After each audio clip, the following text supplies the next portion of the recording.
ओम अज्ञानतिमिरन्धस्य ज्ञानाञ्जनशलाकया चक्षुरुन्मिलितं येन तस्मै श्रीगुरुवे नमः। नमो ओम विष्णुपादाय कृष्णपृष्ठाय भूतले श्रीमते भक्तिवेदांत स्वामिनिति नामिने। नमस्ते सरस्वते देवे गौरवाणी प्रचारिणे निर्विशेष शून्यवादी पाश्चात्य देशतारिणे। प्रभु नित्यानंद श्री अद्वैत गदाधर श्रीवासादि गौर भक्त वृंद। हरे कृष्णा कृष्ण कृष्ण हरे हरे, हरे Ram Ram Ram Hare Hare. So here we are seeing that how after the four Kumaras were born as the sons of Brahma, and Brahmaji asked them that you should all now try to increase the population. You become Prajapatis, increase the Prajas and increase the population in this creation which I have created. But the four Kumaras, they were spiritually inclined and they declined to become family men, even though this request was made by their great father, Lord Brahma. And there Prabhupada explained that how those who are serious about spiritual life, they should not become entangled in materialistic way of life. So then, seeing this response of their sons, Brahmaji became very angry. It is natural. Father is saying something and the son is not obeying. So father, he will consider his superior position, and definitely it is natural for him to become angry on the son. So Brahmaji similarly became very angry on the four Kumaras, but he knew that my sons, they are spiritually very much elevated, so he tried to control his anger. And even though he tried to control his anger, he was not able to suppress or control that anger. And finally that anger came out from between the eyebrows.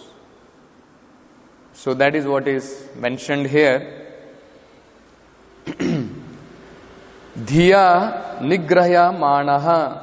With his intelligence, Brahmaji, nigrahya manaha means he was controlling his anger. But in spite of that, in spite of that, Bhruvoho madhyat, from between the bhruvo or from between the eyebrows, Prajapatehe sadhyaha ajayata. Immediately there was a birth of Kumara, there was a birth of a child, Neela Lohitaha, who was of the mixture of blue and red. So immediately from between the eyes of Brahma, Rudra was born. So Rudra, the word itself signifies anger.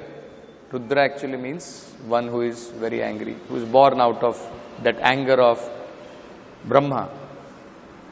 So Shiva or Rudra was born from between the eyebrows of Brahma. So Prabhupada in the purport is explaining a very significant point.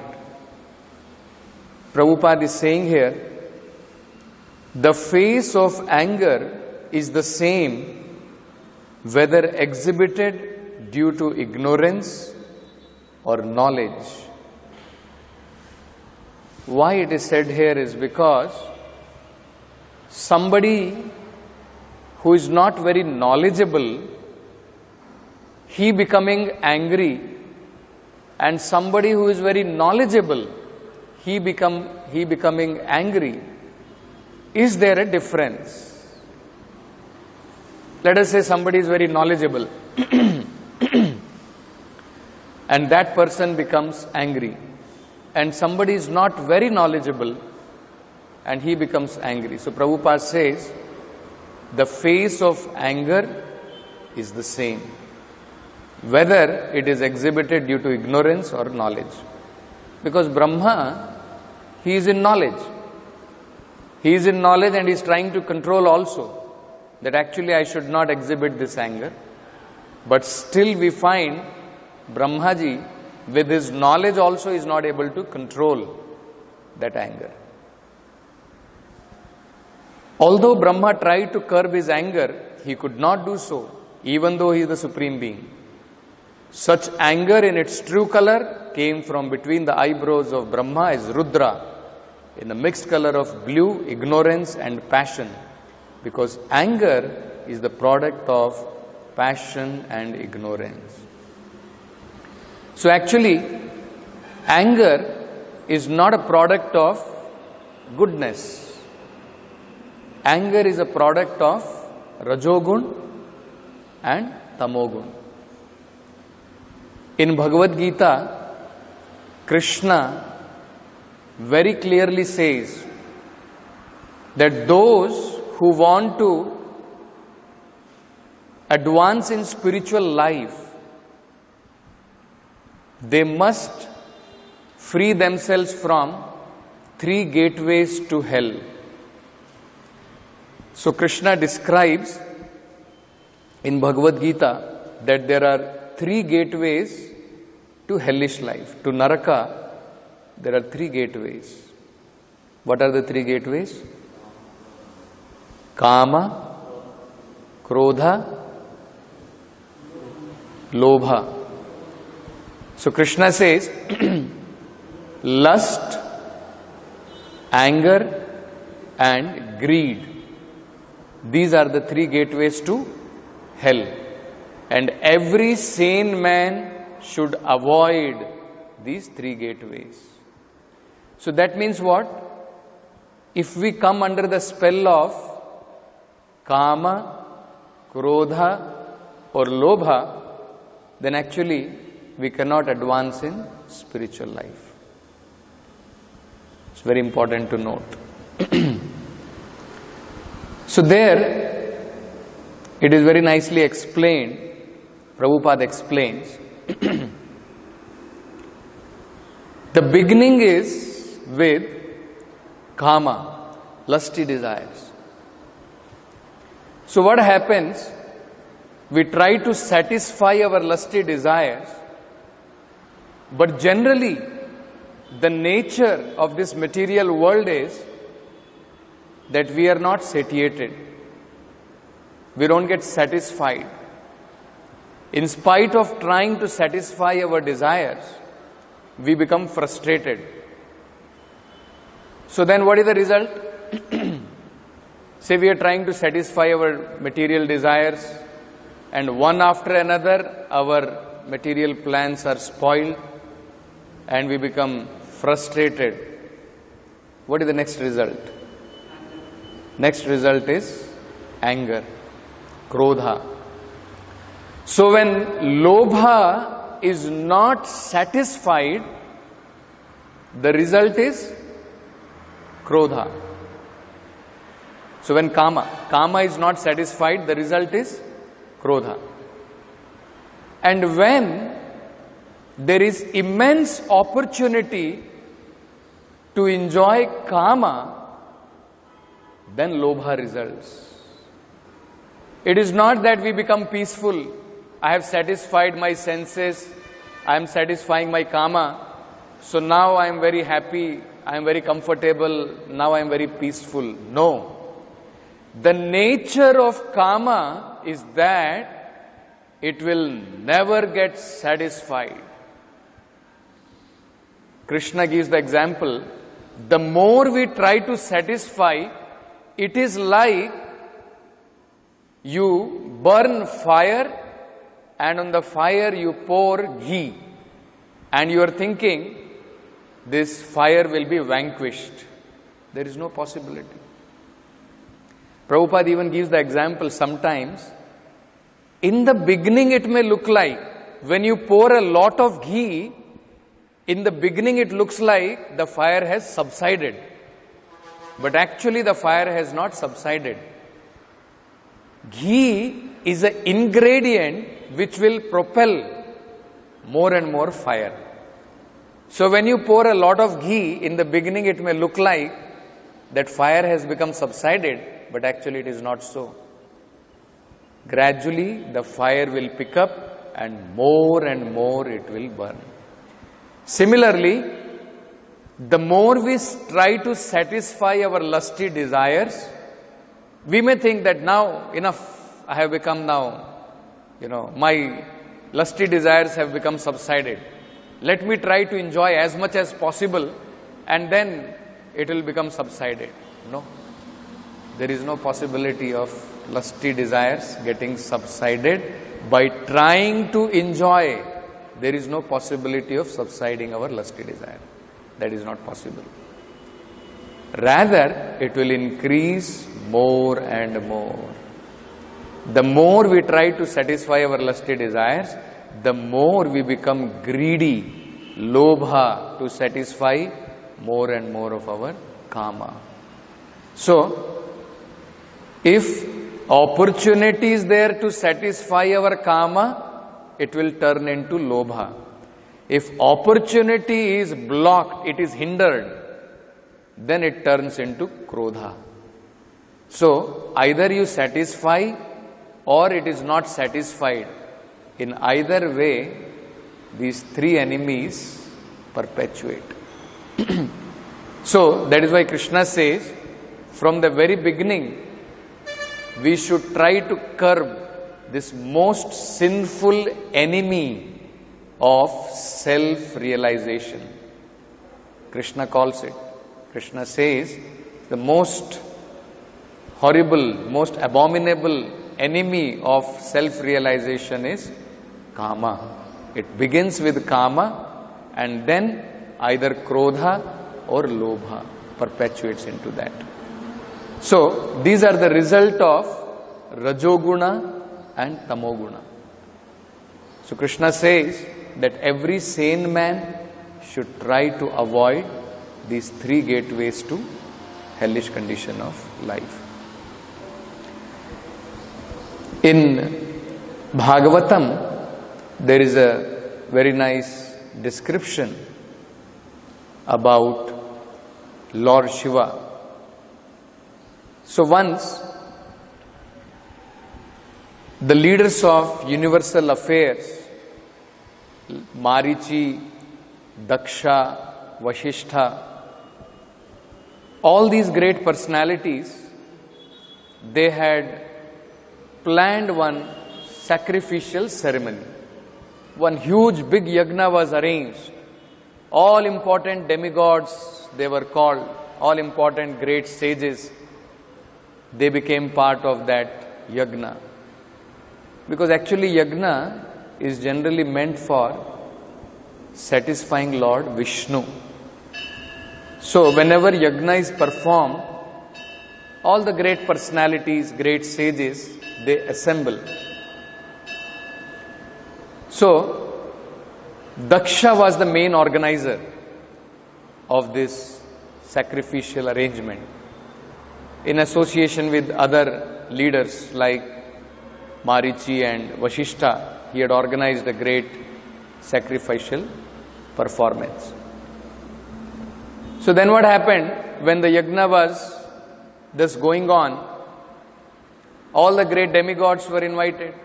Brahmaji was there and Lord Shiva was also present there. Daksha somehow, from the very beginning, he was very envious of Lord Shiva. Very, unhesitatingly, with lot of hesitation, actually he had married his daughter Sati to Shiva.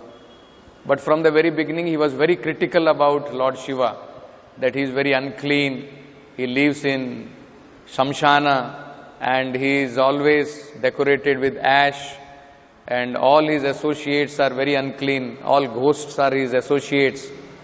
So his place of living is in burial ground. No, like that. Very critical from the very beginning. He was not able to understand the exalted position of Lord Shiva. So from the very beginning he was critical. And the moment Daksha entered into that sacrificial arena, all the demigods and all other great sages, they all got up to give respect to Daksha. Because Daksha was a great personality, son of Brahma. So all the people, they all got up. Of course, Brahma did not get up, because Brahma is father of Daksha, and he is, as Prabhupada says in the purport, he is the supreme being of this universe. So Brahma did not get up. And along with him, Lord Shiva also did not get up. Daksha was expecting that he is my son-in-law, so actually he should be showing respect to me. Son-in-law should show respect to father-in-law, isn't it?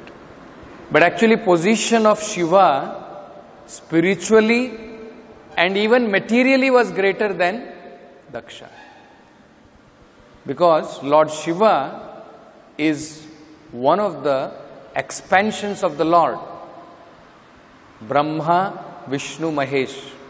So these are different kinds of expansions of the Lord. So his position even materially was greater than Daksha's position.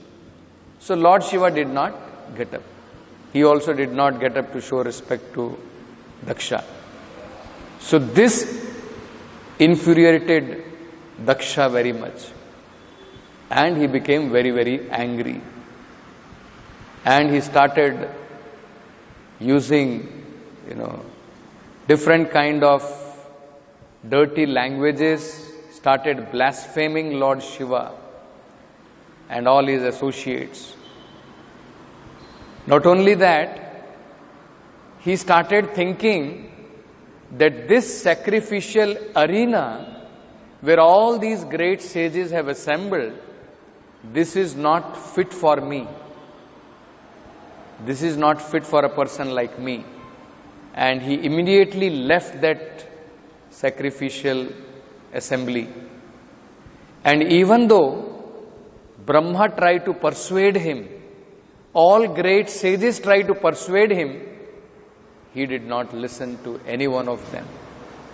He was so much intoxicated with pride of his position that he did not even listen to Brahma or other great sages, and he left the assembly just like that. So in that purport, Prabhupada points out a very important thing. Prabhupada says Daksha was not an ordinary person. He was very learned. He was very expert. The name Daksha means very expert. So he was very expert in all material affairs. Great learned personality.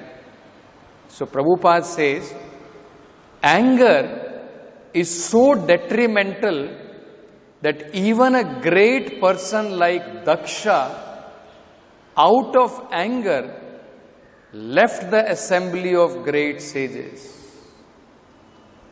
See? Anger is so detrimental that one forgets even this much, that what is good for him. Even his good a person is not able to understand in anger. So Daksha, even though he was a learned man, he was an expert person, but anger is so detrimental that the person forgets his own good.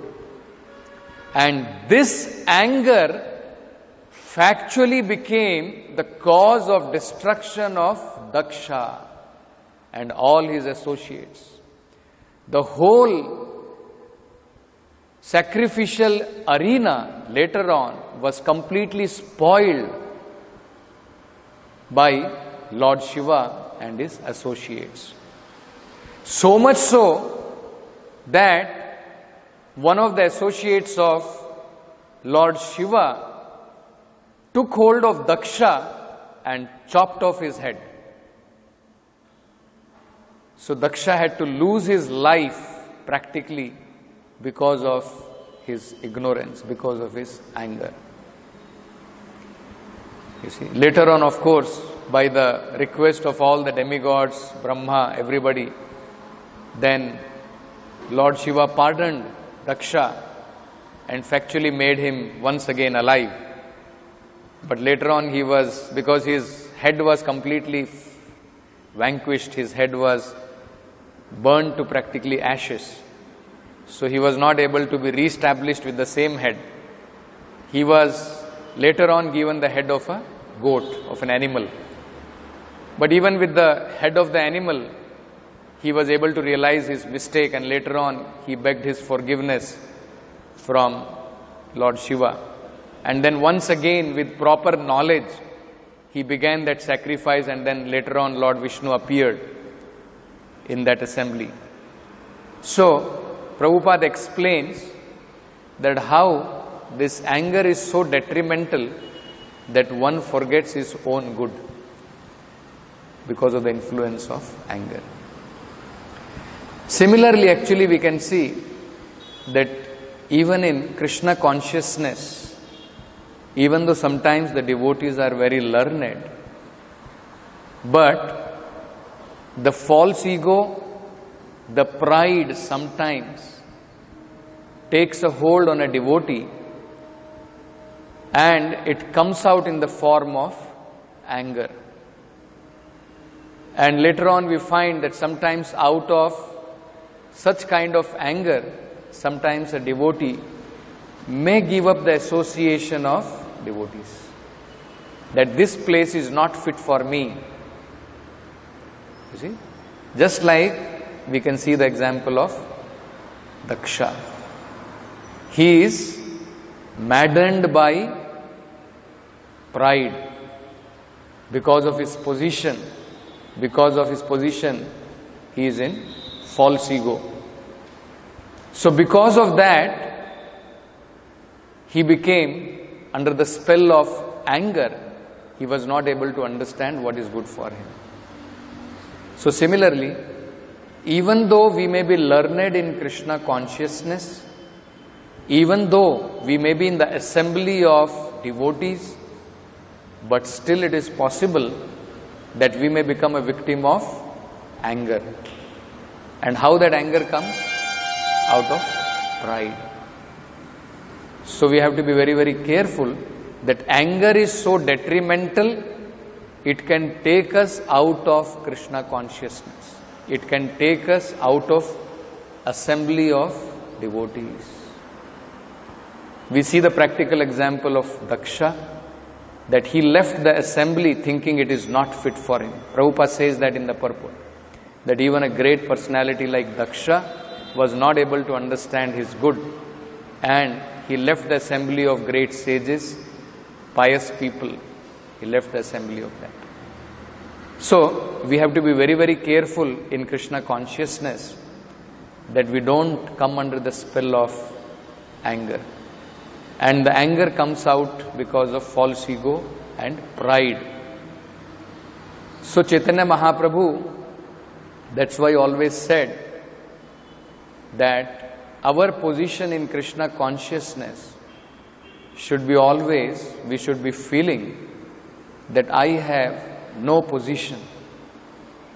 We should not run after some kind of material positions and then become intoxicated with those kinds of positions. We should understand that our position should be just like the position of a straw in the street. What does Chaitanya Mahaprabhu says? Trinadapi sunichena taroriva sahishnuna amanina manadena kirtaniya sadahari. The moment we try to expect honor for ourselves, and when we don't get honor, what happens? We become angry. The moment we understand that actually we don't have to expect any honors, but we should be ready to give all honors to others. And our position should be like the straw in the street, lower than the straw in the street. So then we will not become proud of our different material abilities or positions like that. So, before anger comes, pride is there. And every pride has a fall. So that also we see in Bhagavad Gita, Krishna explains this cycle, how everything actually begins with kama. Dhyayate vishayam pumsaha sangasteshu pujayate. So the moment we contemplate on the sense object of senses for gratifying our senses, what happens? Sangha, attachment comes. Then sangat sanjayate kamaha. From that attachment, lust comes out. Kamaha krodho bijayate. From kama, then next result is krodha. Krodhat bhavati sammohaha. And then illusion, delusion comes. Sammoha smriti vibhramaha. And then discrimination power is lost. Buddhi nasho, buddhi nashat pranashyati. So what is the result of krodha? Discrimination is lost, right? That we also see. The moment we become angry, we lose discrimination altogether. What should be done, what should not be done, we have no discrimination. What is good for me, what is not good for me, we lose that discrimination. So does it mean that anger altogether is bad? That also we may think. So should we not become angry at all? Somebody is exploiting us like anything, and we are saying, Trinadapi sunichena taroriva sahishnuna. Somebody comes and blasphemes Krishna, and we adopt the position, no, I have to be humble. Isn't it? So that is another extreme we may try to think, that we have to be humble. So even if somebody is blaspheming devotees, somebody is blaspheming the Lord, we still have to be humble. Where anger has to be utilized, that is also very important. Another contrast to Daksha is the daughter of Daksha, Sati. You see, Sati is a great devotee, and she was exemplified with all good qualities. If you read in Bhagavatam, we will find that. But Sati became very angry upon the father. In fact, she became so angry that she gave up her body. You see, out of anger. Why? Here we are finding Daksha leaving the assembly of devotees out of anger. Sati, she is so angry upon her father, she says that, okay, you are so proud about your body that I don't want to have any association with your body. That body which you gave me, better I give it up. Because from that body, blasphemy of Lord Shiva has come out. That body has become a cause of blaspheming a great devotee like Lord Shiva. So Sati became very angry upon father, Daksha, and all other people who were assisting Daksha, who did not give any respect to Lord Shiva. So Prabhupada explains there in the purport very nicely that how one should not think that if one is spiritually advanced, then one should not have any anger at all. Narottam Das Thakur says Krodha bhakta dveshi jana. One's anger should be diverted only towards non-devotees who are blaspheming the Supreme Lord or his devotees. So that is exactly what Sati did. Daksha was blaspheming Lord Shiva. So she became angry even though Daksha is her own father.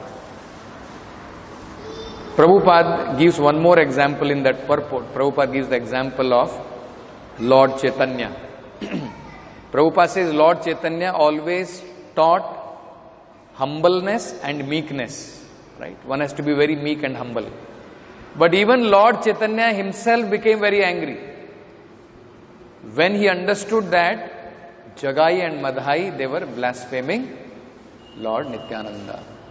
So Chaitanya Mahaprabhu also became very angry.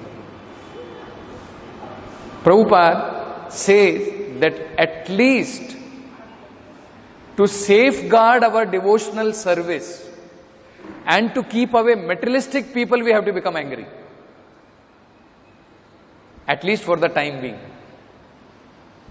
So there is a story Prabhupada describes in one of the purports in Bhagavatam about Narad Muni and his disciple.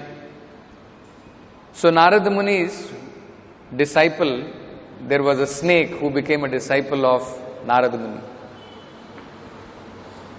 So, by the association of Narad Muni, the snake became so peaceful that it stopped biting anyone. So it gave up that business of biting people. So then, after some time, when the snake gave up its habit of biting, then people started troubling it. Especially small children would come and throw stone at it, and the snake was getting injured.